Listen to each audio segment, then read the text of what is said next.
नमस्कार. अध्याय 24. मंत्र 4. मी आहे. ध्यान मंत्र. मी आहे ध्यान. हे ध्यान आपल्या स्वत्वाची, अस्तित्वाची ओळख करून देतं. आपण अनेकदा ऐकलं असेल, माणसाचं अस्तित्व शरीर व मनापलीकडे आहे.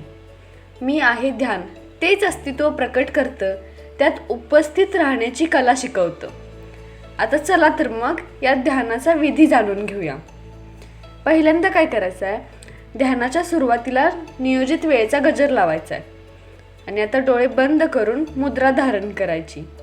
आसनावर बसून ध्यानाची सुरुवात करायची. नंतर डोळे बंद ठेवून असा अनुभव करा, आज आपल्याजवळ जे शरीर आहे ते कसं आहे. कदाचित असंही होऊ शकतं, आपलं शरीर आपल्याला माईकडे खेचत असेल किंवा भक्त बनून शांत राहत असेल. त्याला जी कृपा प्राप्त होत आहे त्यासाठी ग्रहणशील बनत असेल किंवा तिला अंतरंगात सामावून घेत असेल. ध्यान करत असताना कृपेसह जे काही तुमच्यापर्यंत येत आहे ते आपण आतल्या अंतर्यामी समाविष्ट करत आहोत याची अनुभूती करा.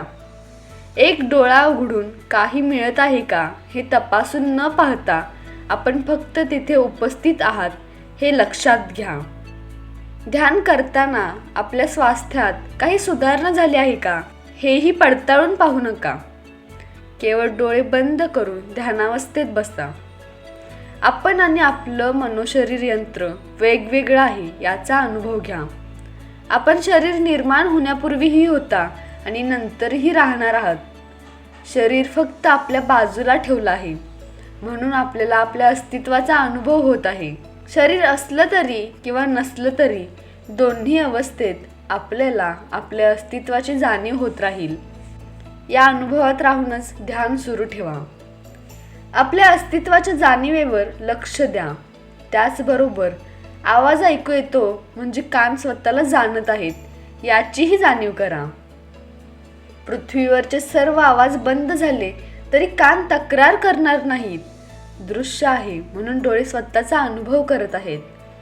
संसारातून सर्व दृश्य नाहीशी झाली तरी डोळे असतातच. आपल्याला जर अंधाऱ्या खोलीत डोळे उघडे ठेवून बसवलं तर तिथे सुद्धा डोळे असतीलच, पण दृश्य नसल्यामुळे ते स्वतःची जाणीव करू शकणार नाहीत. इतकंच.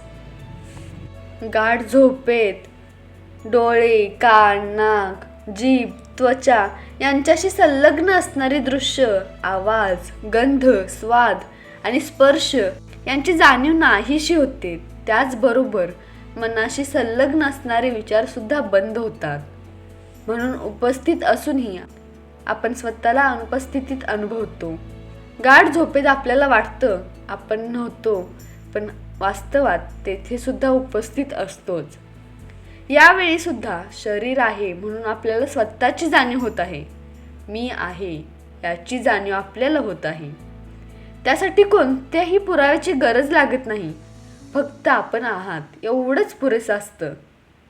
वास्तवात आपण असीम आहोत, परंतु आपण जे आहोत त्याची जाणीव शरीरामुळे आपल्याला होत असते. म्हणून आपल्याला वाटतं मी सीमित आहे, एवढाच आहे. आपण वर्षानुवर्षे स्वतःला शरीर मानलं आहे म्हणून आपल्याला हा भ्रम होत असतो. शरीर फक्त आपल्याजवळ ठेवलं गेलं आहे. त्या शरीरात जर काही पीडा असतील, काही विचार चालू असतील तर ते शरीराशी निगडीत आहेत, आपल्याशी नाही. आपल्याला शारीरिक पीडेचा व स्वत्वाचा अनुभव एकदमच होत असल्याने ध्यान करताना नेहमी या दोन्हींपैकी स्वत्वाच्या अनुभवाला प्राधान्य द्या. आपण जर आपल्या शरीरात निर्माण होणाऱ्या विचारांमागे गेलात तर स्वत्वाचं विस्मरण पडेल.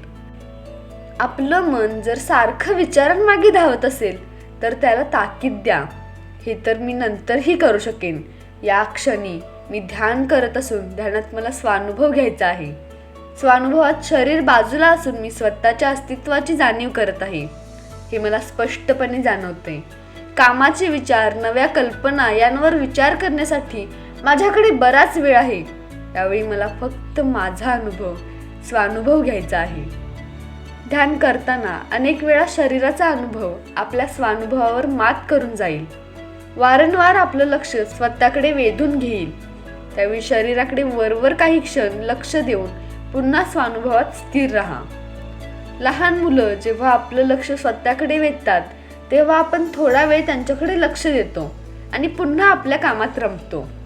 कधी कधी मुलांकडे पाहून आपण हसतो आणि लगेच पुन्हा आपलं काम सुरू करतो. अगदी याचप्रमाणे ध्यानात करायचं आहे.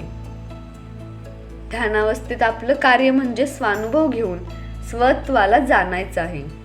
त्यानंतर संसारात, जगात आपल्या गुणांची अभिव्यक्ती करायची आहे. ध्यानात असताना आपल्या अस्तित्वावर पूर्ण लक्ष ठेवा, म्हणजे अनुभवाची दृढता वाढेल आणि आपलं शरीर नाही हे मनात पक्क ठसेल. शरीराचा एखादा हिस्सा जर आपलं लक्ष वेधून घेत असेल तर लहान मुलांसारखं शरीराकडे लक्ष देऊन पुन्हा स्वानुभवावर परता, स्थिर राहा. शरीराकडे लहान मुलांसारखं पाहून थोडं हसा, त्याच्या वेदना जाणून घ्या आणि ध्यान पूर्ववत सुरू ठेवा. हसून स्वतःला म्हणा, शरीर माझा मित्र आहे, मी शरीराचा खरा साक्षी आहे, नकली नाही. नकली साक्षी स्वतःला शरीर मानतो. हु आर यू?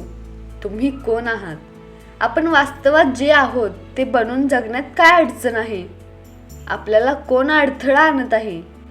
निश्चित केलेला वेळेचा गजर होईपर्यंत या प्रश्नांवर मनन करत राहा आणि मी आहे या जाणीवेवर दृढ राहा. गजर वाजल्यानंतर याच जाणीवेत स्थिर राहून हळूहळू डोळे उघडा. धन्यवाद.